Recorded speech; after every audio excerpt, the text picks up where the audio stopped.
All right, my next guest is known for finding really these tech gems long before everyone else and also trading them later.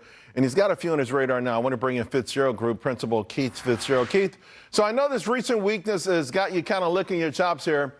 On that note, I saw where you were talking, writing about NVIDIA. It's come down a little, but not really a lot. But, you know, listen, it's come down, which is news, I guess, with NVIDIA. It's playing around with that 50-day moving average. What do you wait for with a name like this? You know, we had our first guest on, didn't name names, but he was hinting that names like NVIDIA are significantly overvalued. Well, respectfully, I would push back on that and say, compared to what? The rear view mirror? If you look at where the world is going, Charles, we've created 95% of all the data in recorded human history within the last 36 months. We are creating more data every day than a person living in the 1700s would have encountered in their entire lifetime. So here's the thing. A stock like NVIDIA not only is cheap, but it is dirt cheap based on where we're going. Besides, if you look at the forward PE, it's not out of line. All right.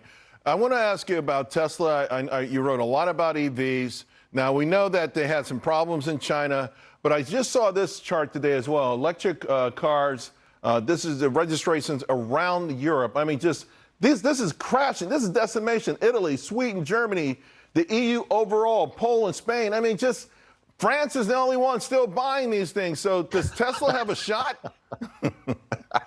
Well, I ought to have my head examined, but this is precisely the moment when you want to look at a company like Tesla and buy. And you don't buy because of the EV cars themselves, Charles. You buy because of the data he's accumulated. You buy because of the global charging standard. You buy because all the politicians, right or wrong, a huge swath of them want these things to be inevitable. We are going to have to clean up this planet. We're going to have to trade energy. We're going to have to use it. It doesn't matter. So, yeah, I'll take the short-term stuff. I'll buy. I'll grit my teeth. I'll hate every minute of it, but a few years from now, there's no doubt in my mind, I hope I'm going to be laughing to the bank. I tell you what, pick up some of those cheap Teslas while you're at it. The cars themselves, oh man. All right, listen, I saw your letter, and something in there really struck me. I'd love you to share a little bit with it. We only have a minute, though, with the investors. 3 things to help folks with a breakthrough, right? Number 1, understand the bigger picture. 2, divorce the story, marry your truth. And 3, change your mindset. Can we focus on number 2 for a moment? Divorce the story, marry your truth.